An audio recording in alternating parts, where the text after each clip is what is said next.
The last video, I actually probed this PROM card, and actually I had one guy send me a message telling me that I should call this a DPROM because I'm using diodes. So, and I think that's a hell of a good idea. So that's what I'm going to call it, is a DPROM. So I've taken the output now from the DPROM and I've put it into this module. What this module does is, instead of probing individual outputs from the DPROM that shows up on my scope as numbers, I have combined everything into this module. And I've added a special IC on here that will enable me to now use it as a probe, basically like a voltage probe, like a meter, and the result will show on the oscilloscope according to the level that the probe is measuring at. Now, in its place right now, I have this potentiometer. This potentiometer is acting right now as a probe because I've got one point to 5 volts, the other to ground, and the center wiper, I've got it going into this chip right here. Now, the rest of the chips are, again, your standard TTL chips, and they are just your basic 7408s, again, AND gates, and 7404 hex inverters. The only special chip on this board here is this one, the first one. This is an LM316. I think I have a package here. Let me show you. Yeah, right here. That's what this chip is. It's an LM316, and it is an LED display driver chip.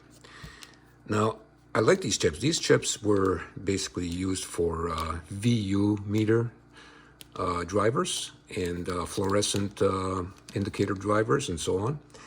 And basically, they drive LEDs. They drive LEDs in two modes, either a bar mode, which means that the outputs are turned on one after the other, like an LED chaser, and all the LEDs will come on at maximum input.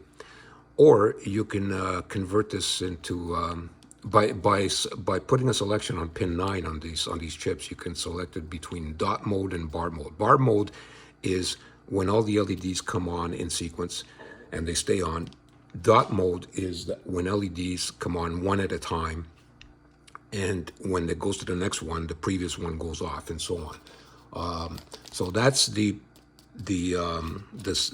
way that I use this chip is in dot mode, because that's what I want. Now, instead of using LEDs on this chip, which was specifically made for to drive LEDs, I elected to not use the LEDs and use the outputs to drive these chips here to sum up the information coming from the DPROM to display on the oscilloscope. But now, again, because I am not individually probing the output of the DPROM, everything is summed up on this board, okay? So what I'm doing here, in effect, is basically summing up and summing up and summing up until I get down to one input, which I've done with this card. Now, this potentiometer here, right now it's at 0, so obviously there's nothing on the scope. But if I advance this, you'll see that it will count from 0 to 9, all right, on the scope. Now, I think I have the resolution up big enough so you guys can see that. So let me just advance this to the first level. There's a 0, okay? Now, the next position, 1 and 2, all the way up to 9, 3, 4, 5, 6, 7, 8, 9, all right? Now, obviously, this can indicate voltage inputs coming into this chip. And for a certain voltage that's coming in, it activates one of the 10 outputs. And each individual output is going in to enable or disable the 7408s in order to allow data from the DPROM to go out to the Z-axis of the scope. So it's that simple, really. I'll show you the diagram. I'm not sure if that's understood the way I said it, but from the diagram, you guys will be able better to understand it. But anyways, there you go. Now I have one single input that will display characters on my scope by using one control. All right.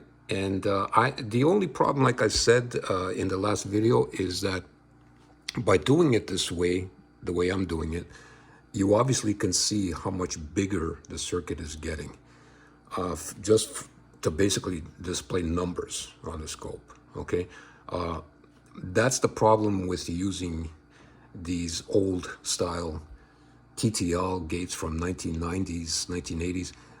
But you know what? This is first low-level logic that is the building block of everything else that we have today. So it's just wonderful working with these chips, regardless of how big it is. I really don't care. I just love doing this so much. Like, it's just, I just can't seem to get away from doing this, because by doing it low level like this, these gates, you actually understand every single little bit that you're working with, what it's supposed to do, where it's supposed to go, and so on and so on. And instead of trying to figure out what's happening inside of these very complex ICs, this is a much better way to understand electronics, especially digital electronics. So there you go, guys. Now, I'm using the potentiometer to actually simulate voltage input, all right? Because that's what I'm actually doing. I'm applying a voltage from the potentiometer. It's potentiometer is swinging from positive to negative, and the wiper is applying that voltage to the input of this LM3916. And for a certain voltage input, it's activating one of 10 outputs. I've got it right now going, this chip is wired in a dot mode so that the pins will come on independently. A bar mode, you don't want that, because you will basically be outputting lows on every single pin in sequence as the voltage rises. In the case such as this circuit here, you don't want that. You want dot mode, all right? So wonderful chip. It was specifically made for a VU meter, but I used it in this capacity, and it works just great, as you can see from the scope there. And now, like I said, I'm using this potentiometer as an input source just for visualization and demonstration to see how this thing is working. But in reality, you could remove this potentiometer and put a probe at pin number 5 of this chip, and that probe will act like a probe to test circuits. And whatever you're touching, whatever voltage level is on that probe, will go into this chip, and it will activate whatever output to show you the necessary numbers. All right? And that will basically correspond to whatever voltage that you're measuring. Now, obviously, it's not going to be direct. I mean, if the scope shows you number 5, you're not actually measuring 5 volts. You're probably measuring 1/10 of that, maybe 0.05 or 0.5, because these chips they've been made in a certain way for a certain input within a certain window of voltage. It'll trigger outputs, because the reference voltage for these chips is very low, is 1.2 volts, I believe. This particular chip, the 3916, uses a voltage divider. There are 10 comparators inside this chip, and it uses a voltage divider which are logarithmic in nature. It's not linear. The 3914 use linear resistors. It's a linear system. Those use 1K resistors, precision resistors as a voltage divider inside the IC. But the 3915 and the 3916 use logarithmic resistors. The reason they use that is because they wanted to be able to measure the decibel output of each pin in whole numbers, if that makes any sense. I'm not going to get into that explanation, but that was the purpose of using logarithmic resistors. But it still works great. It works wonderful, and it's very tight between levels. Now, the way you measure the voltages from, let's say, 0 to 1 and all numbers in between past the decimal point is you have to set up, again, another circuit that will be a multiplier or a divider to the input of this chip to correspond to the actual voltage being measured. So for example, if I'm measuring 10 volts, I don't want 10 volts going into the chip, so I would divide that to give me a 0.1 volt into the chip, which will represent 10 volts that I'm measuring. And that will show up as the number 10 on the scope because, again, you need more circuitry to duplicate the next number on the next level besides the first number. It's, it gets complicated. And like I was saying before, that this is, obviously this is going to get bigger and bigger and bigger using this technology here. But look at the accomplishment. I mean, it can still be done. You really don't need to go out and find these specific chips. You can do it with TTL. It's just a matter of this much work. So far, this has been a lot of work because there's been a lot of thought into going to this and experimentation and fine-tuning type of thing, and this is the result. Like for example, I've had to add these resistors. It wasn't working before I added these resistors, and the reason I had to add those is because the switching of the ROM, when the signal goes off, these AND gates are looking at a floating input, which is a high condition. So the output never changes. It always stays high. And especially when the other channel is high, when the voltage input is off, okay?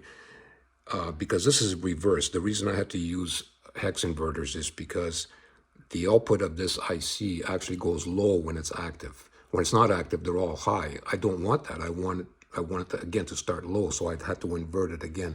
Unfortunately, these chips are great, but the majority of these all give you outputs that you don't want. You always have to somehow convert it to the other state. And I've had to do the same to this one here. But anyways, I don't care. The result is just wonderful. I love what it's doing here by adjusting. Look at this, from 0 to 9. Okay, and that's it. So I've accomplished what I set out to do. And so I'm still going to continue with this because I want to use it as a voltmeter on this scope. Not specifically as a voltmeter. I made a mistake there. It may be to show the values, voltage or frequency or whatever I'm trying to display when I'm testing certain circuits. So I want to develop this oscilloscope into a system that shows the waveform, and then it shows me numbers that will tell me what levels the waveforms are showing me, so that's my goal. And so far I've done it with numeric characters here, and from 0 to 9. Now 0 to 9 is all you need. You don't need more than that, because you can duplicate these numbers to give you as many columns as you need. All right. Because there are no other numbers bigger than 9 and nothing less than 0. So anyways, yeah, and that's the circuit. Now, let me show you the diagram for this module, which is right here. I think that might be too bright, actually. Let me turn this light off, see if that makes any difference. Yeah, slightly. Okay. Well, anyways, as you can see here, they are standard gates, okay? 7408s, 7404 inverters. And then, of course, you have the intensity control here to adjust the brightness of the Z input, which is actually right here, this control here. The outputs are all combined, again, with 1N4148 diodes coming out of the AND gates. They're all summed up at the output, and you only have one output going to the Z-axis. And on this side here, like I said, you have to use ground resistors here on the AND gates, because when the signal from the ROM are coming in and it's not a high signal because the circuit is switching, this input will see a high condition, all right? because it'll be floating. So you need to ground that out, otherwise you don't get any output on the gate, off the gate. Now, so one input is from the actual ROM, the number coming in from whichever gate is being activated, and the other input is coming from the LM3916. The 3916 is a VU LED driver. This is how simple you wire it up. You only need 2 resistors. These resistors here will set your current limit for the lines. And they were originally, you would do it this way to originally set the current for the LEDs if you were to connect LEDs here. But I didn't need LEDs. But anyways, that sets your current limit for these lines. And then the rest are just ground and power.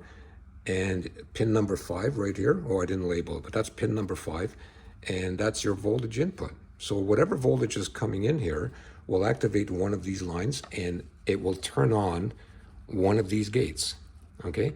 And whichever gate is turned on, the signals coming from the DPROM, as my friend called it, will also be allowed to go through the gate and go to the output and show you what it is. And that's exactly how this is working right here. Okay, so there you go. And this is the next step. This is part 4, continuation of this character generator. I am absolutely loving this. I don't know about you guys. I hope you guys are enjoying this as much as I am, even though I know that I'm showing the same system on every video, but at every stage it's a different module and it's doing something different. And I'm going to continue this until I get to the point that I actually envisioned in my head about converting this scope close to the new type of oscilloscopes where they show information and waveforms and all kinds of data that you see on the screen. I want to get that. I know it's going to be impossible to display everything, but if I can get voltage levels and maybe even frequency levels, I'll be satisfied with that. But anyways, again, guys, I hope that you enjoyed this video as much as I love bringing it to you. I will continue to develop this and bring you more information as it becomes available. And so with that, I will say thank you very much for watching. And thanks to all the people who have subscribed to me. I just wanted to say thank you to that because what it just shows me that you support what I do, and I am grateful to that. And I would like to see more of that, and maybe more communication with anybody interested in communicating with me with ideas and things like that. So I've had some very good feedback in my comments, and I just want to say thank you to everybody who can appreciate this, and thanks for your support and your comments. Okay, so with that, guys, thank you so much. Until the next video, I will make it available as soon as I can.